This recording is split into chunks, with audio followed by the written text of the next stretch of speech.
नमः सर्वेभ्यः। लघुसिद्धान्तकौमुद्याः अस्मिन् वर्गे सर्वेषां स्वागतम्। येनाक्षरसमाम्नायमधिगम्य महेश्वरात् कृत्स्नं व्याकरणं प्रोक्तं तस्मै पाणिनये नमः। वाक्यकारं वररुचिं भाष्यकारं पतञ्जलिं पाणिनिं सूत्रकारं च प्रणतोऽस्मि मुनित्रयं नत्वा सरस्वतीं देवीं शुद्धां गुण्यां करोम्यहं पाणिनीयप्रवेशाय लघुसिद्धान्तकौमुदीम्।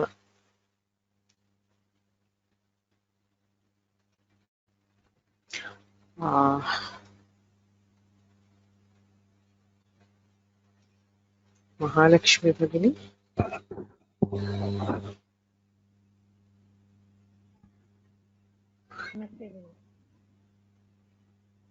श्रूयते वा? It's very low. इदानीं श्रूयते वा? सम्यक् श्रूयते। येनाक्षरसमाम्नायमधिगम्य महेश्वरात् कृत्स्नं व्याकरणं प्रोक्तं तस्मै पाणिनये नमः। वाक्यकारं वररुचिं भाष्यकारं पतञ्जलिं पाणिनीं सूत्रकारं च प्रणतोऽस्मि मुनित्रयं नत्वा सरस्वतीं देवीं शुद्धां गुण्यां करोम्यहं पाणिनीयप्रवेशाय लघुसिद्धान्तकौमुदीम्। अथ माहेश्वर सूत्राणि ऐवुण् ऋलृक् एवोङ् ऐ औच् हयवरट् लण् यमगणनं झबै घडदश् जबगडदश् खप चटथ छटतौ खपै शशसर् हल् इति माहेश्वर सूत्राणि। स्थानयत्नविवेकः अकुह विसर्जनीयानां घण्टः इचुरशानां तालु ऋटुरषाणां मूर्धा लुतुलसानां दन्ताः उपूपद्मानीयानां मोष्ठौ यमगणनानां नासिका च ये दैतोः कण्ठतालु ओदोतो कण्ठोष्ठं वकारस्य दन्तोष्ठं जिह्वामूलीयस्य जिह्वामूलं नासिकानुस्वारस्य यत्नोद्विधा आभ्यन्तरो बाह्यश्च आभ्यन्तरप्रयत्न पञ्चधा स्पृष्ट ईषत्स्पृष्ट ईषद्विवृत विवृत संवृत भेदात् तत्र स्पृष्टं प्रयतनं स्पर्शानाम् ईषत्स्पृष्टमन्तस्थानाम् ईषद्विवृतमूष्मणां विवृतं स्वराणां ह्रस्वस्य वर्णस्य प्रयोगे संवृतं प्रक्रिया दशायां तु विवृतमेव बाह्यप्रयत्नस्वेकादशधा विवारः संवारः श्वासो नादो घोषो घोषो अल्पप्राणो महाप्राण उदात्तोऽनुदात्तस्वरितश्चेति खरः विवारा संवारा घोषाश्च खरः विवारा श्वासा घोषाश्च हर्षः संवारा नादा घोषाश्च वर्गाणां प्रथम तृतीय पञ्चम यणश्च अल्पप्राणाः वर्गाणां द्वितीय चतुर्थौ शलश्च महाप्राणाः कादयो मावसान स्पर्शाः यणोऽन्तस्ताः शलऊष्माणः अचस्वराः इक्ख ख इति ककाभ्यां प्राक् अर्धविसर्गसदृशो जिह्वामूलीयः फ फ इति पफाभ्यां प्राक् अर्धविसर्गसदृशो पद्मानीयः अम्मः इत्यच परो वनुस्वारविसर्गौ। अस्तु भगिनि, धन्यवादाः। धन्यवादाः, सम्यक् उक्तं। धन्यवादः। क्षम्यतां, पूर्वं वक्तुं न शक्तवती। I didn't give enough notice.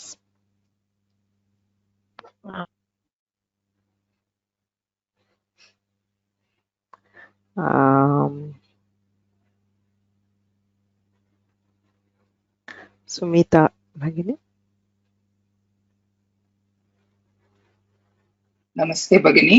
अथ स्वरसन्धि प्रकरणम् इको यणचि एचोयवायावः वान्तो यि प्रत्यये धातोस्तन्निमित्तस्यैव क्षय्यजय्यौ शक्यार्थे क्रय्यस्तदर्थे भयप्रवये च छन्दसि एकः पूर्वपरयोः अन्तादिवच्च षत्वतुकोरसिद्धः आद्गुणः वृद्धिरेचि एत्येधत्युत्सु आटश्च उपसर्गादृति धातौ वासुप्यापि शलेः औतोंशसोः एङि पररूपम् ओमाङोश्च उस्य पदान्तात् अतो गुणे अव्यक्तानुकरणस्यान्त इतौ नाम्रेडितस्यान्तस्य तु वा नित्यमाम्रेडिते डाचि अकस्सवर्णे दीर्घः प्रथमयोः पूर्वसवर्णः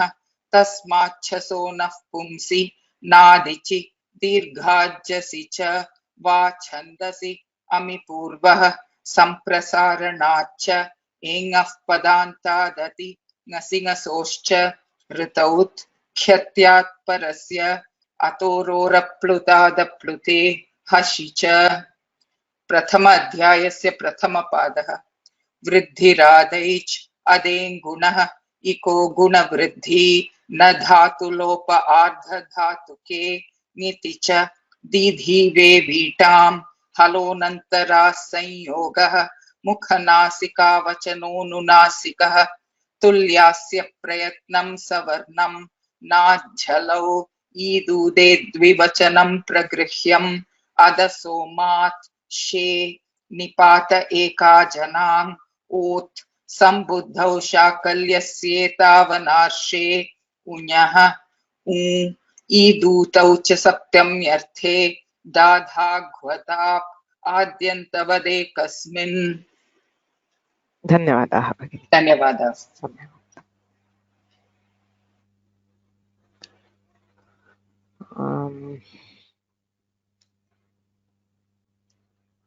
Mrityunjay Joshi.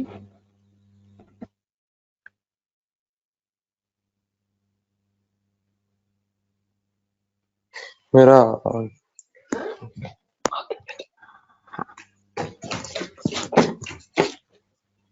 Am I audible, Mahi? Sorry? Am I Yeah. audible? Yes, you are audible. Okay. Where should I start? स्तोश्चुनाश्चु।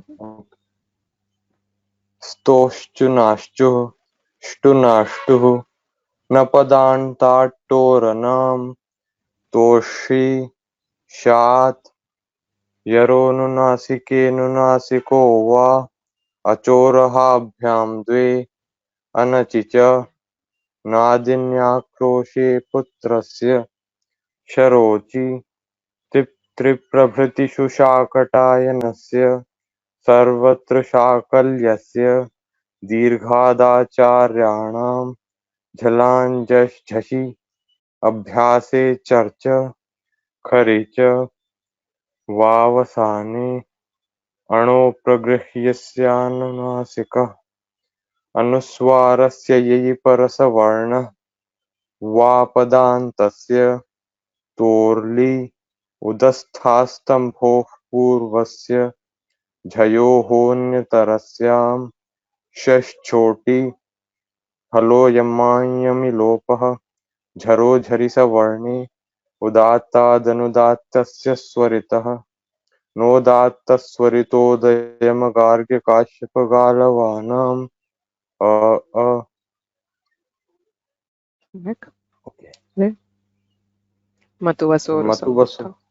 मतुवसोरुसम्बुद्धौ छन्दसि अत्रानुनासिकः पूर्वस्य तु वा आतोटि नित्यम् अनुनासिकात् परोऽनुस्वारः समस्वटि पुमःखय्यं परे नश्छव्यप्रशान् उभयथर्क्षु दीर्घादटि समानपादे नृन्पे स्वतवान् पायौ कानाम्रेडिते ढोढे लोपः रोरि खरवसानयोर्विसर्जनीयः रोस्सुपि भो भगो अघो अपूर्वस्य योषि व्योर्लघुप्रयत्नतरः शाकटायनस्य लोपशाकल्यस्य ओतोगार्ग्यस्य उञि च पदे हलि सर्वेषां मोऽनुस्वारः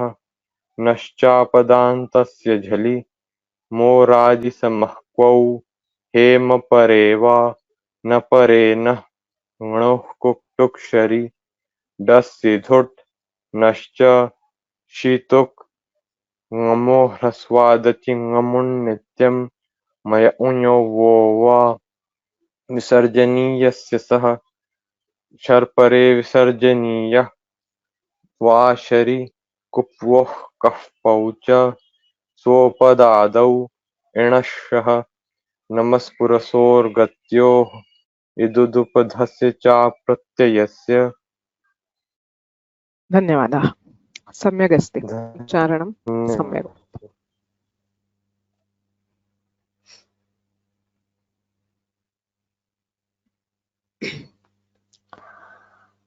अग्रे गच्छामः। लघुसिद्धान्तकौमुद्याः विसर्गसन्धिप्रकरणे स्मः, यत्र विसर्गस्य उत्पत्तिः, विसर्गस्य आदेशाः, पुनश्च रोः कार्याणि च अस्माभिः एतावता अधीतानि सन्ति। सो प्रायेण अत्र सर्वाणि कार्याणि एकं विहाय अन्यानि सर्वाणि कार्याणि अस्माभिः दृष्टानि सन्ति। तत्र ससजुषोरुः इत्यनेन पदान्तस्य सकारस्य ऋत्वं भवति इति प्रायेण प्रथमं सोपानं भवति अस्माकं सन्धि विषये। इत्युक्ते प्रथमम् इति अस्माभिः इदानीम् अधीयमानं, यतोहि प्रक्रिया शब्दानां व्युत्पत्तिः इति प्रकृतिप्रत्यययोजनादारभ्यते। अतः आरम्भः इदानीं रामो गच्छति इति अन्ते वाक्यमस्ति चेत् वस्तुतः प्रक्रियायाः आरम्भः कुत्र भवति इति चिन्तयामः चेत् रम् इति धातुः एवं गम् इति धातुः ततः आरभ्यते। रम् धातोः आदौ घञ् इति प्रत्ययः, तदनन्तरं कानिचन परिवर्तनानि राम इति प्रातिपदिकं भवति। पुनः तत्र राम सु इति सुप्रत्ययः योज्यते, कदाचित् तत्रापि कार्यं भवति। एवमेव गम धातोः लट्लकारः क्रियते, तत्र बहूनि परिवर्तनानि भवन्ति, गच्छति इति भवति। So all this is background to what we have studied. यदा वयं सन्धिः इति अध्ययनं कुर्मः तत्र तु रामस् गच्छति इति आरम्भं कुर्मः। तत्र ससजुषोरुः इत्यनेन सकारस्य पदान्तस्य सकारस्य स्थाने ऋत्वं भवति इति प्रथमं सोपानं। केषुचित् पदेषु तु स्वयं रेफः भवति, प्रातर् अन्तर् इत्यादिषु रेफान्तशब्देषु। एवमेव ऋकारान्तशब्दानां सम्बोधने पञ्चमी षष्ठी विभक्तौ भ्रातर् भ्रातुर् इत्यादिषु साक्षात् रेफः भवति। रेफस्य खरिपरे अथवा अवसाने खरवसानयोर्विसर्जनीयः इत्यनेन विसर्गादेशः भवति। यदि अवसानम् इत्युक्ते संहितया अन्यः कोऽपि वर्णः अग्रे नास्ति चेत् प्रक्रिया तत्रैव तिष्ठति। So if we are going to avasana, assuming there is nothing that follows in samhita, then the prakriya stops there. So that visarga, avasane visarga, is the closing out operation kind of thing. यदि तु संहिता अस्ति तदा खरिपरे विसर्गः इति यदा विसर्गः क्रियते तदा अग्रे गन्तव्यं भवति। विसर्गे एव स्थातुं न शक्नुमः। अग्रे विसर्गस्य स्थाने एतेषु किमप्येकं कार्यं भवति। उत्सर्गेण विसर्जनीयस्य सः इत्यनेन खरिपरे विसर्गस्य सकारादेशः विधीयते। यदा तु शर्परः खर्वर्णः क्ष स इत्यादि अस्ति तदा विसर्गस्य स्थाने विसर्ग एव भवति, अन्यः कोऽपि आदेशः न भवति। एवमेव शरिपरे श ष स एतेषु परेषु विसर्गस्य स्थाने विसर्गः विकल्पेन भवति, पक्षे विसर्जनीयस्य सः इत्यनेन सकारादेशः भवति। तस्य सकारस्य पुनः यदि निमित्तमस्ति तर्हि स्तोष्टुनाष्टुः इत्यनेन श्चुत्वं वा ष्टुनाष्टुः इत्यनेन ष्टुत्वं वा भवति। ककारे पकारे अथवा क ख प फ एतयोः परयोः कुप्वोः कः पौच इत्यनेन विकल्पेन जिह्वामूलीयः अथवा उपध्मानीयः विसर्गश्च विधीयते। कानिचन विशिष्टपदानि सन्ति। कुप्वोः परयोः केषुचित् विशिष्ट सन्दर्भेषु विसर्गस्य स्थाने जिह्वामूलीयम् उपध्मानीयं च बाधित्वा सत्वं षत्वं वा विधीयते। तानि सूत्राणि अस्माभिः न अधीतानि लघुसिद्धान्तकौमुद्यां, किन्तु अष्टाध्याय्याः अस्मिन् प्रकरणे तानि सूत्राणि भवन्ति। यदि अपेक्षितं तर्हि तत्र गत्वा वयम् अन्वेष्टुं शक्नुमः। यथा बृहस्पतिः अथवा वाचस्पतिः, निष्प्रत्यूहम् इत्यादि सकारः षकारः यत्र श्रूयते तत्र एतेषु किञ्चित् सूत्रं भवति। विसर्गात् पूर्वतनदशायामेव यद्यपि वयं प्राथमिकस्तरे विसर्गस्य उत्तमं विसर्गस्य लोपः इत्यादि अध्ययनं कुर्मः, वस्तुतः प्रक्रियादृष्ट्या पश्यामः चेत् तत्र विसर्गः न भवति। खरिपरे विसर्गः अथवा अवसाने विसर्गः, अन्यत्र रेफस्य एव परिवर्तनं भवति।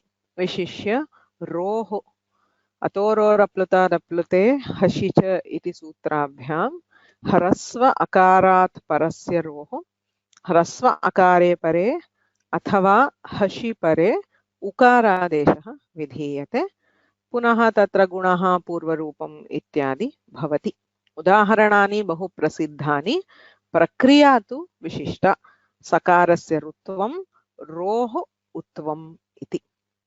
एवमेव अन्येषु स्वरेषु ह्रस्व अकारं विहाय अन्येषु स्वरेषु परेषु अथवा दीर्घाद् अकारात् परस्य रोः स्वरे मृदुव्यञ्जने परे भो भगो अघो अपूर्वस्य योषि इति सूत्रेण यकारादेशः विधीयते। एतेषां त्रयाणां सकारान्तनिपातनानां भोस् भगोस् अघोस् तत्रापि रोः यकारादेशः अनेन सूत्रेण विधीयते। तस्य यकारस्य त्रिभिः सूत्रैः लोपः विधीयते। लोपशाकल्यस्य इत्यनेन अवर्णपूर्वस्य ह्रस्वः वा दीर्घः वा अकारः तस्मात् परस्य यकारस्य अचिपरे अज्वर्णेषु परेषु विकल्पेन लोपः लोपशाकल्यस्य इत्यनेन विधीयते। भोय् भगोय् अघोय् इति त्रयाणां यकारस्य ओतोगार्ग्यस्य इत्यनेन नित्यं लोपः भवति स्वरे परे। लोपशाकल्यस्य ओतोगार्ग्यस्य इति सूत्रद्वयमपि अचिपरे प्रवर्तते। हलिपरे व्यञ्जनवर्णाः सन्ति चेत् हलि सर्वेषाम् इत्यनेन नित्यं लोपः भवति इति यकारस्य लोपस्य। तत्र किमर्थं साक्षात् लोपः न क्रियते इत्यस्यापि इदमेव उत्तरं। सर्वत्रापि यकारस्य लोपः न भवति। तस्य कदाचित् यकारस्य श्रवणं भवति, कदाचित् लोपः। अत एव अत्र सोपानद्वयं भवति, आदौ यकारः ततः लोपः, न तु साक्षात् लोपः। अपि च पाणिनीयप्रक्रियायां न कदापि साक्षात् विसर्गस्य लोपः। So it is never a visarga which is getting elided. So it is always the yakara here, not even the ru. So roho yakaraha yakarasya lopah bhavati. लोपशाकल्यस्य इत्यनेन तु वकारस्यापि लोपः भवति। एतावदधीतम्। अत्र एकः अंशः अवशिष्टः अद्य पश्यामः। इतोप्येकः अंशः अस्ति, अत्र साक्षात् न प्रदर्शितम्। अन्यः कश्चित् लोपः अस्ति, सः वस्तुतः सु इति प्रत्ययस्यैव लोपः। केवलम् एषः सः एतयोः शब्दयोर्विषये तत्तु वयं अग्रिमवर्गे पश्यामः।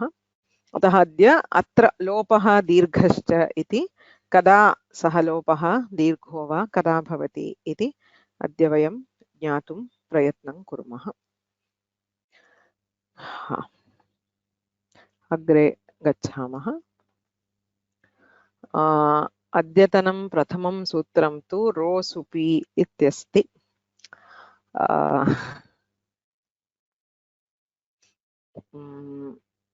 इदं सूत्रं तु लघुसिद्धान्तकौमुद्याम् अस्ति इत्यतः इदानीं पाठ्यते, किन्तु अत्र वस्तुतः तस्य अवगमनार्थं किञ्चित् पूर्वत्र किमस्ति इति अवगन्तव्यं भवति।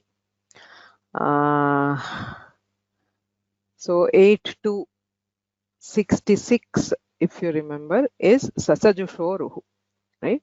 So अष्टमाध्यायस्य द्वितीयपादे ससजुषोरुः इत्यनेन पदान्तस्य सकारस्य रुत्वं विधीयते। तत्रैव एकं विशिष्टं सूत्रमस्ति अहन् इति।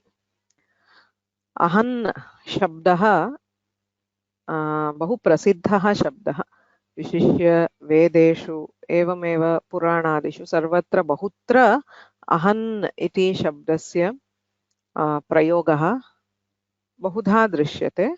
स च किञ्चित् विशिष्ट एव शब्दः। सामान्यः शब्दः न। अहन् इति नकारान्तः पुल्लिङ्गः नपुंसकलिङ्गः शब्दः, क्षम्यतां, नकारान्तः नपुंसकलिङ्गः अहन् शब्दः। तस्य रूपाणि पश्यामः चेत् अहः अहनी अहानि, अहः अहनी अहानि, अन्ना अहोभ्याम् अहोभिः, अन्ने अहोभ्याम् अहोभ्यः इत्येवं रूपाणि भवन्ति। तत्र इच्छन्ति चेत् तत्र शब्दमञ्जर्यां द्रष्टुं शक्यते। तत्र कः विशेषः इति चेत् तत्र अहः इति यदा वदामः अत एव बहूनां तत्र सन्देहः अपि भवति। यत्र यत्र विसर्गः अस्ति तत्र अस्माभिः किं चिन्त्यते, मनः तपः इत्यादिवत् सकारः अस्ति वा इति भ्रमः भवति। किमर्थम् इति सः तु वस्तुतः भ्रमः न, ससजुषोरुः इत्यनेन सकारस्य रुत्वं, रुत्वस्य रोः विसर्गः इत्येव क्रमः। अत एव यदा एवं विसर्गः अस्ति तदा तत्र सकारः स्यात् इति वयं चिन्तयामः। किन्तु अहन् इत्यत्र सः सकारान्तः शब्दः नास्ति, अपि तु नकारान्तः शब्दः। किन्तु तत्र एकं विशिष्टं सूत्रमस्ति अहन् इति। अहन् इति शब्दस्य रुत्वं भवति इति सूत्रस्य अर्थः। ससजुषोरुः इत्यतः रुः इति अनुवर्तते। अहन् पदान्ते अहन् इत्यत्र नकारस्य रुत्वं भवति इति अनेन सूत्रेण उच्यते। इदं सूत्रं वस्तुतः इदानीं नास्ति, किन्तु तत् सूत्रम् अज्ञात्वा अग्रिमं सूत्रं वयं ज्ञातुं न शक्नुमः। अत एव मया किञ्चित् उच्यते। अहन् इति शब्दः अस्ति, अन्ते नकारः अस्ति, किन्तु अहन् इति विशिष्टेन सूत्रेण अत्र नकारस्य स्थाने रुत्वं विधीयते। अत एव अहर् इति भवति। अग्रे खरवसानयोर्विसर्जनीयः इत्यनेन वयं विसर्गादेशं कुर्मः चेत् अहः इति भवति। एवमेव अहन् भ्याम् इति स्थिते तत्रापि अनेनैव सूत्रेण रुत्वं भवति अहर् भ्याम्। इदानीं किं भवति, यथा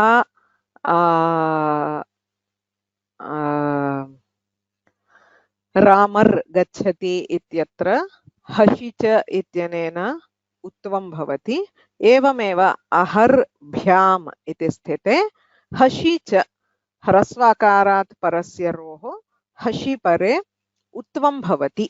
अह उ भ्याम्, अहोभ्याम्, अहोभिः, अन्हे अहोभ्याम् अहोभ्यः इत्येवं बहूनि रूपाणि भवन्ति।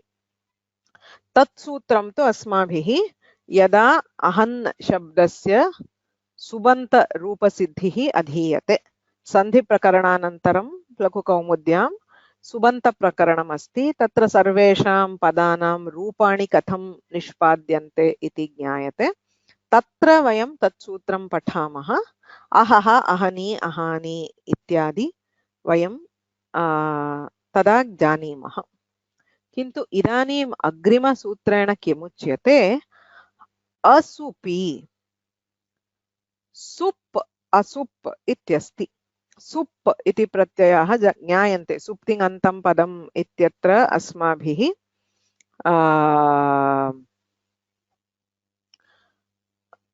सुप् प्रत्ययाः ज्ञाताः। सुबन्ताः, तिङन्ताः। तत्र सुप् इति 21 प्रत्ययाः सन्ति। सु, औ, जस् इत्यादि। रामः, रामौ, रामाः इत्यत्र ये प्रत्ययाः सन्ति ते एव सुप् प्रत्ययाः। असुपि यदा तु सुप् प्रत्ययः नास्ति, अत्र एतावता मया यदुक्तम् अहः, अहोभ्याम्, अहोभिः इत्यादि सर्वत्रापि सुप् प्रत्ययः आसीत्। यदा तु सुप् प्रत्ययः नास्ति तदा रः रेफादेशः भवति इति अनेन सूत्रेण उच्यते। पदस्य इति अधिकारः अहन् इति अनुवर्तते। तत्र षष्ठी विभक्त्या विपरिणामः भवति। रः इति प्रथमा विभक्तिः। रेफः इत्यर्थः। रुः रः। रुः इत्युक्ते ऋत्वं भवति। रः इत्यत्र तु रेफादेशः भवति। कदा भवति? असुपि परे इति अनेन सूत्रेण उच्यते। अह्नः रेफादेशः न तु सुपि। सुप्रत्ययं विहाय अन्यत् किमपि अस्ति चेत्, नाम यदा वयं समासं कुर्मः, बहु प्रसिद्धः अस्ति अहर्गणः, अहर्पतिः इत्यादि बहूनि पदानि सन्ति। तत्र वयं यदा समासं कुर्मः तत्र अन्यत् किमपि पदम् अस्ति चेत् अहन् शब्दस्य रेफादेशः भवति इति अनेन सूत्रेण उच्यते। सो सुप् इति तु एते प्रत्ययाः। न सुप् असुप्। सुप् प्रत्यये परे ऋत्वं भवति पूर्वतनसूत्रेण। अहन् इति सूत्रेण ऋत्वं भवति, अत एव अहः, अहोभ्याम् इत्यादि भवति। यदा तु सुप् प्रत्ययः नास्ति तदा तत्र रेफादेशः भवति इति रोसुपि इति सूत्रेण उच्यते। अहन् इति शब्दस्य रेफः अलोन्त्यस्य इत्यनेन अन्त्यस्य नकारस्य स्थाने रेफः भवति इति अर्थः। सो अह्नः नकारः, अग्रे असुप् सुप् भिन्नः किमपि अस्ति चेत् तदा रेफः भवति। उदाहरणं पश्यामः। बहु प्रसिद्धः शब्दः अहन् अहः।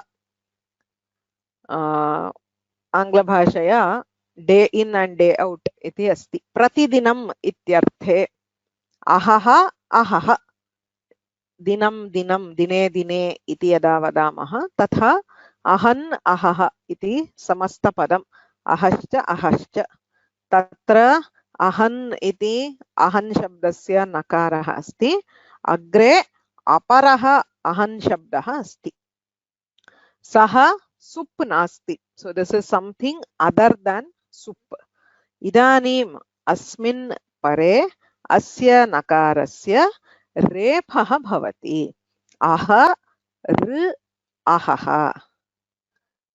अह्नः नकारस्य अह शब्दे परे रेफादेशः, तदा अहरहः इति रूपं भवति। सो अहरहः इत्युक्ते प्रतिदिनम् इत्यर्थः। So to understand this sutra, we need to understand the previous sutra. This is where he makes a very clear distinction between Rutva and Repha. See, if this sutra is not there, by the previous sutra we would get Rutva. But if we have rutva here, even though both rutva and this one are giving a repha, technically there is ahar and ahaha. But if this were rutva, यदि अत्र रुत्वेन रेफः क्रियते तदा किम् अभविष्यत्? अतोरोरप्लुतादप्लुते इत्यनेन अस्य रेफस्य उत्वं गुणः पूर्वरूपम् इति सर्वं कृत्वा अहोहः इति रूपं स्यात्. So I am hypothetically telling, why is Panini taking this effort to say that there is rephadesha instead of rutva? If the two pathways are totally different, as we understand now. If this sutra were not there, by the previous sutra, padante ahan shabdasya rutvam bhavati ityanena atra rutvam kurmah chet, tada kim bhavati atororapluta ityanena तत्र उत्तमं भवति तदा अहोहः इति रूपं स्यात्. Similarly with aharnisham sevamahai is a motto of some organization. So ahaha and nisha. So there if we do rutva, we end up with ahonisham, not with aharnisham. Therefore rosupi ityanena ahan shabdasya asupi pare रेफादेशः विधीयते. So रेफादेश will not allow other karyas which are meant for ru to happen. अतः अहरहः अहर्गणः इत्यादिषु रेफः एव श्रूयते. Right? So अहन् अहः रोसुपि इत्यनेन रेफादेशः. So the prakriya stops there. अहरहः इत्येव. So similarly अहर्गणः अहन् गणः. So अहर्गणः इत्युक्ते दिनानां समूहः इत्यर्थः, a bunch of days or a group of days. अहर्निशं, day and night. अत्र सर्वत्रापि रोसुपि इत्यनेन अन्हः नकारस्य रेफादेशः विधीयते. Okay. This is a very, very specific sutra which is there only for ahan shabda. Anyasya kasyapi shabdasya vishaye idam sutram na pravartate. Sajjana shatpadair aharaha satyam. So that is again aharaha. Tatra prasiddha shloke asti Bhagavad Gitayaha dhyana shloke. Sajjana shatpadair aharaha pepiyamanam muda भूयात् भारत पंकजं कलिमल प्रध्वंसि न श्रेयसे इति तत्र अहरहः इत्येव शब्दः. Can we do dalakrityam here to know why asupi is given? Yes, asupi इति किमर्थं? सुपि परे तु रुत्वमेव भवति. अत एव अहोभ्याम् इति पूर्वमेव उक्तं. यदि सुप् प्रत्ययः अस्ति तदा रेफः न भवति अपि तु रुत्वं भवति. अहर् भ्याम तत्र हशिच इत्यनेन उत्वे कृते अह उ भ्याम पुनश्च गुणे अहोभ्याम इति भवति. सो अहन् शब्दस्य सुबन्त रूपेषु रुत्वं भवति, तत्र उत्वं भवति. यत्र तु अहन् शब्दस्य समासः क्रियते तदा प्रायेण रोसुपि इत्यनेन रेफः भवति. किन्तु कैश्चित् पृष्टमपि अन्यदेकं प्रसिद्धं पदमस्ति अहोरात्रः इति. तत्र तु विशिष्टं सूत्रमस्ति. अहोरात्रः इत्यत्र रूप रात्रि रथन्तरेषु ऋत्वं वाच्यम् इति रेफादेश अपवादः दीयते. तत्र यद्यपि रोसुपि इत्यनेन वस्तुतः अत्रैव वार्तिकं दृश्यते. रूप रात्रि रथन्तरेषु ऋत्वं वाच्यम्. अत्र वस्तुतः अन्हः रूपम्, अहश्च रात्रिश्च इत्यादि यदा विग्रहः क्रियते, actually rosupi should apply there because it is not sup, but specifically for these three words there is a Vartika which goes back to Rutva. So ahan iti shabdam yada chintayamaha tada ubhayam bhavati.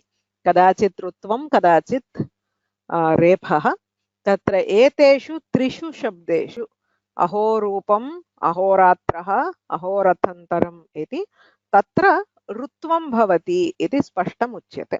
अत एव ओकारः ऋत्वं रोः उत्वं गुणः अहन् रात्रि अह ऋ रात्रि अह उ रात्र तत्र रात्र इति भवति अहोरात्र इति भवति।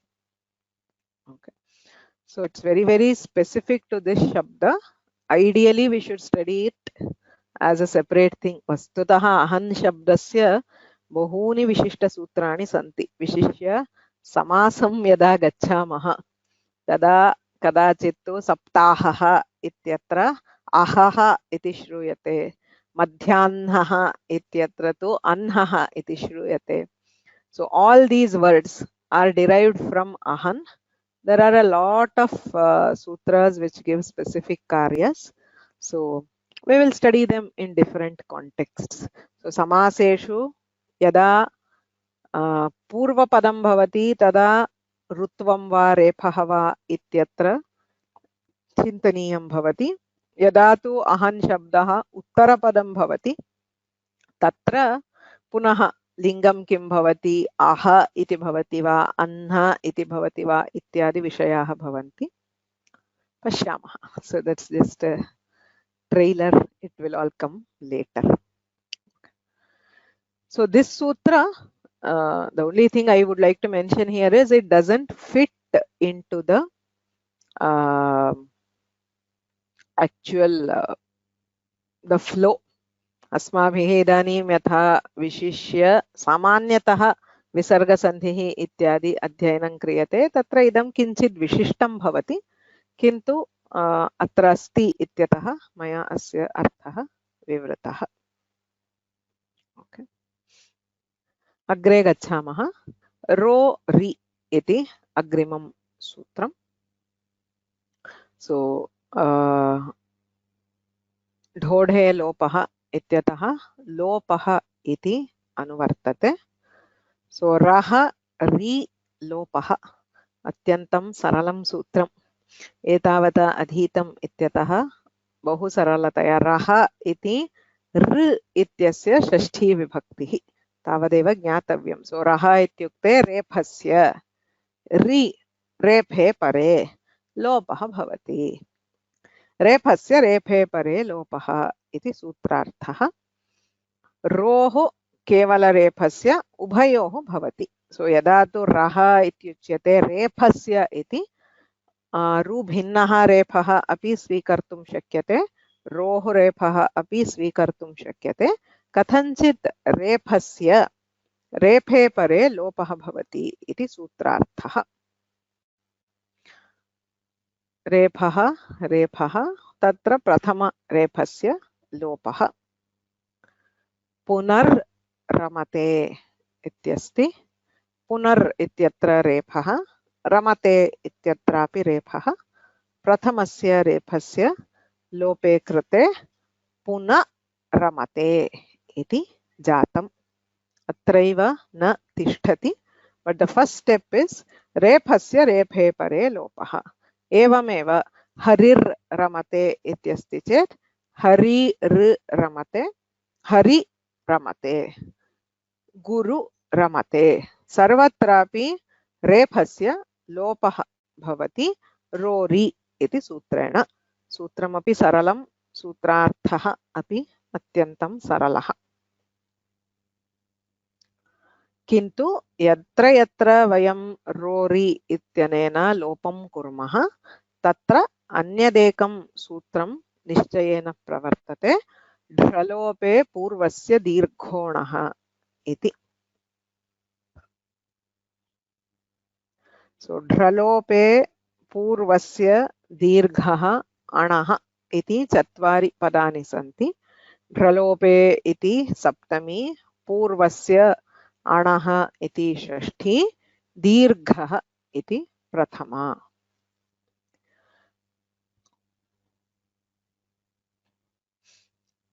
ढरेफयोः लोपनिमित्तयोः पूर्वस्य अणः दीर्घः. इति सूत्रार्थः।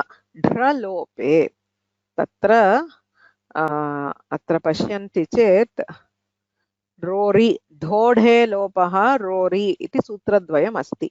ढोढे लोपः इत्यनेन किमुच्यते? ढकारस्य ढकारे परे लोपः। एवं रोरि लोपः रेफस्य रेफे परे लोपः। ढोढे लोपः इति पदान्ते प्रायेण न भवति. So we usually see this in derivation of some of the words. Okay? यथा लिढ ढ इति स्थिते लि ढ इति भवति। कृदन्त शब्दानाम् एवमेव तिङन्तानां निष्पत्तौ ढोढे लोपः इत्यस्य प्रवृत्तिः भवति।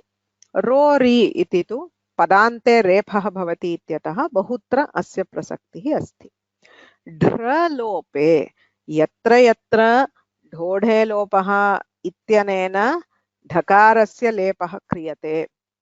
लोपः क्रियते अथवा रोरि इत्यनेन रेफलोपः क्रियते तदेव ढ्रलोपे इत्यनेन विवक्ष्यते। सो ढ्रलोपे पूर्वस्य अणः दीर्घः ढरेफयोः लोपनिमित्तयोः पूर्वस्य अणः दीर्घः इति सूत्रार्थः। कः अर्थः इति अग्रे पश्यामः। ढ्र इत्यत्र ढकारः रेफः अस्ति। ढलोपनिमित्तम् इत्युक्ते किम्? ढकारः यत्र ढकारद्वयम् अस्ति। सो इफ यू हैव ढ and ढ, ढोढे लोपः इत्यनेन पूर्वस्य ढकारस्य लोपः भवति। अयं ढकारः अस्य ढकारलोपस्य निमित्तं भवति। So this dhakara is called dhalopanimittam because it is the reason for the lopa of the earlier dhakara.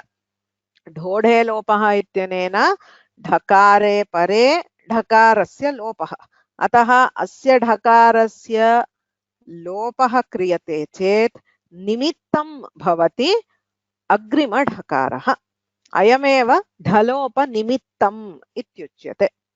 एवमेव रेफलोपनिमित्तं यत्र रेफः इत्यस्ति रोरि इत्यनेन अस्य रेफस्य लोपः भवति।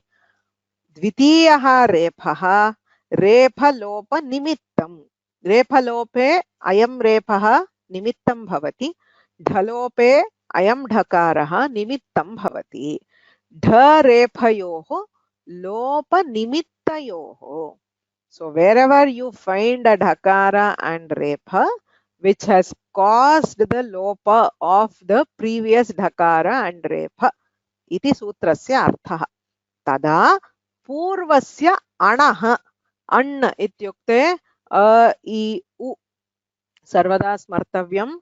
अण् प्रत्याहारः पूर्वणकारेण अ इ उ इत्येव। अण् पूर्वेण नकारेण इण् परणकारेण इति नियमः। अतः अण् इत्युक्ते अकार इकार उकाराः तयोः स्थाने दीर्घः आदेशः भवति। The sutrartha sounds complicated, but it's actually very simple. Wherever you delete a refa by rori or you delete a dhakara by dhodhe lopaha, if the earlier swara is a I u, we just use a dirgha for the three letters. Akara ikara ukaranam dirghah bhavati iti sutrarthah. Tatra अण् अस्ति मध्ये विद्यमानः रेफः लुप्तः इति स्मर्तव्यम्। इदानीं तु अत्र अण् अस्ति अग्रे रेफलोपकारी लेफः अथवा रेफलोपनिमित्तं रेफः। So following the अण् you have a refa which has caused the lopa of the earlier refa. Okay. तत्र अणः दीर्घः भवति इति सूत्रार्थः। पुनः रमते अत्र किं कृतं? पुनर्रमते इत्यत्र रोरि इत्यनेन पूर्वस्य रेफस्य लोपः कृतः। इदानीं तु अत्र अयं रेफः रेफलोपस्य निमित्तम्। तस्मिन् परे पूर्वस्य अणः अकारस्य दीर्घः भवति, पुनारमते इति रूपं भवति। So how do we get पुनारमते? पुनर् प्लस रमते, रोरि इत्यनेन रेफस्य लोपः, पुनः ढ्रलोपे पूर्वस्य दीर्घोणः इत्यनेन दीर्घः। बहुत्र अस्य सूत्रस्य प्रवृत्तिः भवति। हरिर्रम्यः, तत्र रोरि इत्यनेन लोपे हरिरम्यः, ढ्रलोपे पूर्वस्य दीर्घोणः इत्यनेन दीर्घे हरिरम्यः। दाशरथी रामः, एवमेव बहुत्र विशिष्य रामायणे महाभारतादिषु यदा पारायणं क्रियते तत्र बहुत्र अस्य प्रसक्तिः भवति। रोरि पुनः दीर्घः इत्यस्य प्रवृत्तिः बहुत्र भवति। शम्भुर् राजते, अकारः इकारः उकारः। सो अत्र अकारस्य दीर्घः, हरिरम्यः इत्यत्र इकारस्य दीर्घः, शम्भुराजते इत्यत्र उकारस्य दीर्घः। शम्भुर्राजते, शम्भुराजते, शम्भुराजते इति। अत्र अस्माभिः केवलं रेफलोपः अधीतः। रेफस्य लोपे कृते दीर्घः दृष्टः। ढोढे लोपः इति ढकारस्य ढकारे परे लोपः अत्र न दीयते। सो उदाहरणम् एकं दर्शयामि। लिह् धातुः भवति, क्त प्रत्ययः। सो यू हैव लिह् धातुः, तस्मात् क्त इति प्रत्ययः भवति। तत्र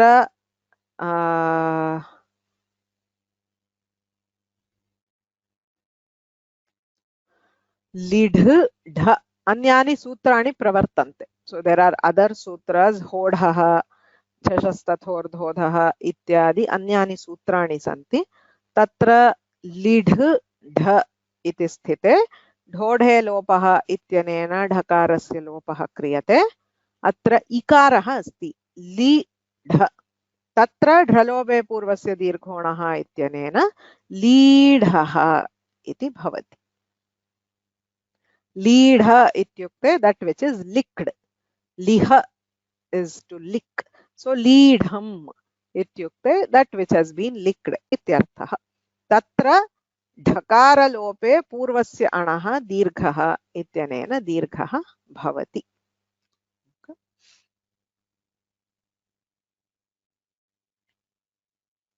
अत्र किञ्चित् दलकृत्यं दीयते। अणः किम्? ढ्रलोपे पूर्वस्य दीर्घः इति उक्ते पूर्वं यः स्वरः अस्ति तस्य दीर्घः इति ज्ञायते। विशिष्य अणः इति किमर्थम् उच्यते इति चेत् अण् भिन्नः स्वरः अस्ति चेत् तत्र दीर्घः न भवति। तृढः वृढः इति दीयते। उदाहरणम् अत्रापि तृह् धातोः क्त प्रत्यये तृढ ढ इति भवति। तत्र ढोढे लोपः इत्यनेन तृढ इति भवति।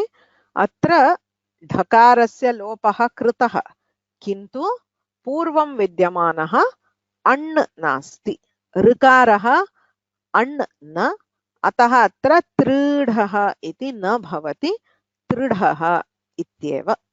एवमेव वृह् धातोः क्त प्रत्यये वृढ ढ ढोढे लोपः इति लोपः भवति, किन्तु वृढः इत्येव।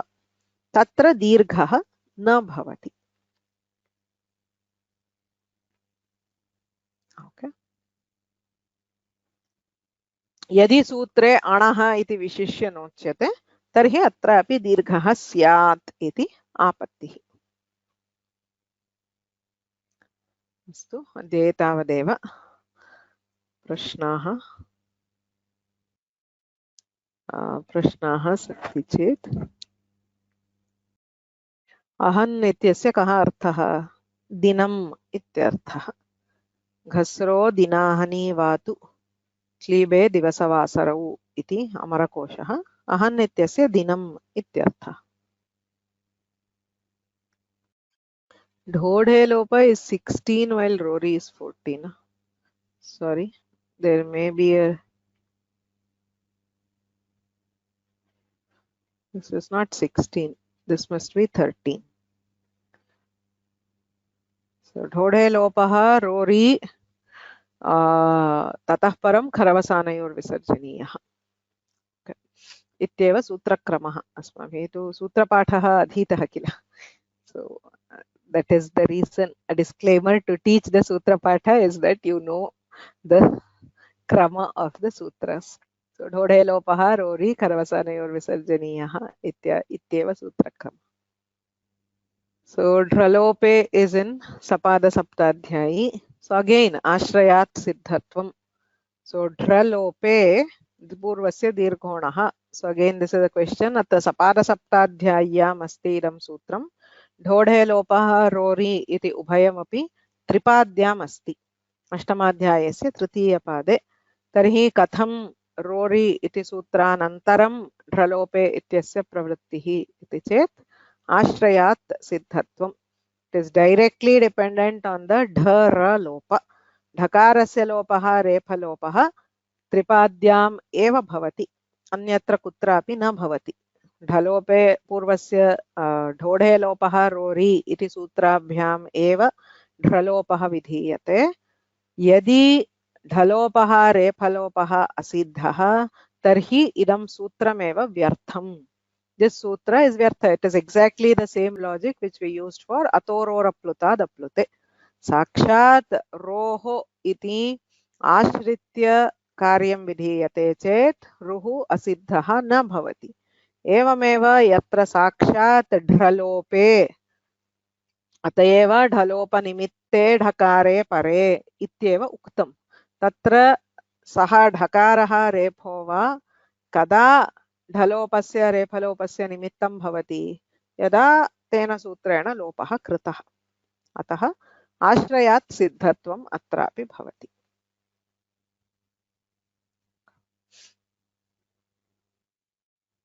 Is this optional? No, it is not optional. Rory इति लोपः नित्यः संहितायाम्. यदि संहिता नास्ति तदा तु लोपः न भवति. तदा हरिः रम्यः इति वक्तुं शक्यते. तत्र अवसाने विसर्गः इत्यनेन विसर्गः कर्तव्यः. यदि अवसानं नास्ति तर्हि उभयमपि नित्यसूत्रम्. रोरी इत्यनेन लोपः करणीय एव, पूर्वस्य दीर्घः अपि करणीय एव. कुत्रापि विकल्पः नास्ति. Does it mean द्विवचनम्? Of course not. अतः एव किल अत्र प्रक्रिया प्रदर्शिता. अत्र द्विवचनं नास्त्येव. हरिः इति एकवचनमेव. तत्र दीर्घः तु द्विवचनस्य दीर्घः न. सो हरि रम्यौ इति उच्यते चेत् तत्र हरिः हरी इति द्विवचनं. हरिः रम्यः इति यत्र उच्यते तत्र तु एकवचनमेव. सन्धिकार्येण तत्र दीर्घः दीयते. मनोरथः इत्यत्र कैश्चित् पृच्छ्यते.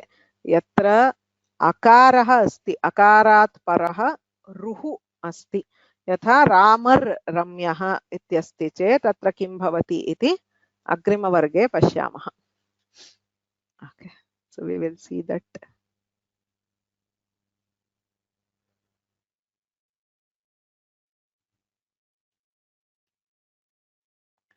Is प्रातर् इति अव्ययं वा इति प्रश्नः. आम्, प्रातः इति अव्ययमेव. यदि पूर्वतनस्वरः दीर्घ एव अस्ति तर्हि दीर्घ एव भवति. तत्र न ज्ञायते. सो यदि पूर्वमेव दीर्घः अस्ति, यथा सुधीर् रम्यः इत्यस्ति, सुधीः इति ईकारान्तपुल्लिङ्गशब्दः, तत्र तु न ज्ञायते. अस्माभिः सूत्रस्य प्रवृत्तिः क्रियते. So we have this one which says Parjanyaval Lakshana Pravrittihi. यथा मेघः दृष्ट्वा न वर्षति, अर्थात् अत्र जलस्य अपेक्षा अस्ति वा इति दृष्ट्वा न वर्षति. समुद्रस्य उपरि अपि वृष्टिः भवति,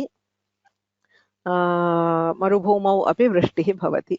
एवमेव पूर्वं ह्रस्वः अस्ति चेदपि दीर्घः अस्ति चेदपि ढ्रलोपे पूर्वस्य दीर्घोणः इति सूत्रस्य प्रवृत्तिः भवति, किन्तु तत्र भेदः न ज्ञायते इत्येव. अस्तु, I think that's it. We will stop here. अग्रिम अद्यतनगृहकार्यस्य विषये किञ्चित् वक्तुमिच्छामि. अत्र वस्तुतः 4 पदानि दीयन्ते. सो बालस् पुनर् वेधास् हरिस् इति अत्र 20 पदानि सन्ति. एकैकस्यापि किं रूपं भवति इति लिख्यते चेत् अलम्. So the expectation here is not for prakriya. तथा बालस् अटति इत्यस्ति चेत् किं भवति? बालोटति, बाल इच्छति, बाल एधते, बालः करोति, बालः करोति. एवं कानि कानि रूपाणि भवन्ति इति लिख्यते चेत् अलम्, किन्तु लेखनसमये किं सूत्रम् इति तु स्मर्तव्यमेव भवति, लेखनीयं नास्ति. अत्र तात्पर्यं तु दृष्ट्वा किं साधुरूपम् इति झटिति ज्ञातव्यम् इति, तदर्थम् अभ्यासः करणीयः. एवं बालस् इत्यस्य 20 वाक्यानि भवन्ति. एवं पुनर् इत्यस्य, सो पुनरटति, पुनरिच्छति, पुनरेधते, पुनः करोति इत्यादि. वेधास् हरिस्, चतुर्णामपि एतेषु परेषु किं रूपं भवति, कानि कानि साधुरूपाणि भवन्ति इति प्रश्नस्य आशयः. अग्रे किञ्चित् उद्घोषणीयमस्ति. प्रथमं तु प्रोजेक्ट् सब्मिशन्. तत्र ये गणे आसन् तैः ज्ञातं स्यात्. सो बहुभिः तत्र विशिष्य विसर्गसन्धीनां विषये सन्देहः अस्ति. विसर्गसन्धिः इदानीमेव अधीयते इत्यतः बहुभिः तत्र प्रार्थितम्. अतः प्रोजेक्ट् सब्मिशन् दिनाङ्कः 15 दिनाङ्कपर्यन्तम् अपि अवधिः विस्तारितः अस्ति. So the deadline is extended till 15th August. Request you to please upload your files once you are done. Please upload it in the drive. The link is given in the project Excel. It is also here. I will upload this. So you can just directly upload it. Please don't send it by email, because I mean right now it is very difficult to look at the whole project and give you a feedback. If you have specific questions, you can ask. Otherwise, you can complete your project and directly upload it in the drive. Okay, so you have time till 15th August. So if you need to make any corrections, any revisions, you can upload. And one more thing, if by any chance you have not been able to complete the portion that you have taken up, say you wanted to do 100 verses but you are able to do only 50 or 60, it is okay. Yavat kritam asti, yavat kartum shakyate 15 दिनाङ्कपर्यन्तं तावत् कृत्वा आरोपयितुं शक्यते. So whatever you have done is okay. So please submit. It is okay if you are not able to complete whatever you had taken up.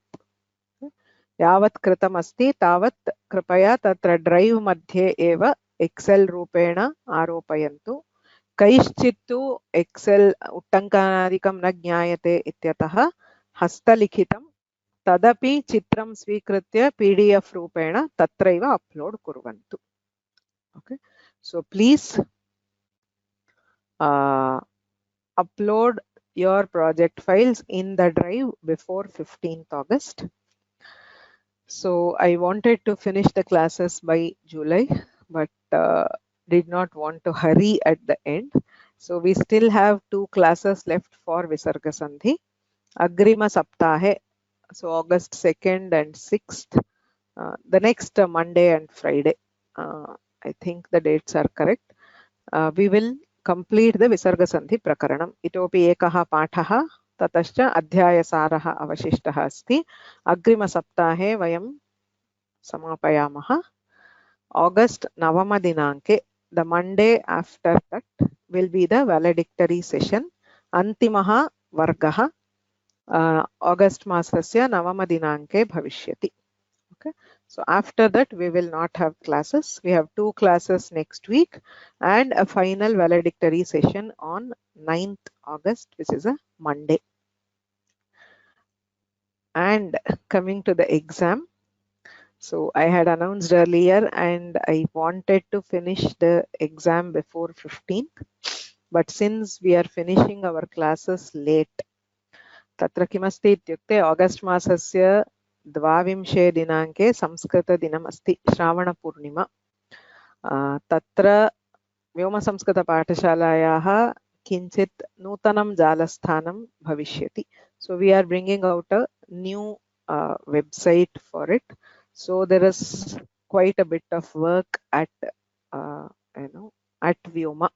So because of which to schedule an exam in that time is difficult for me.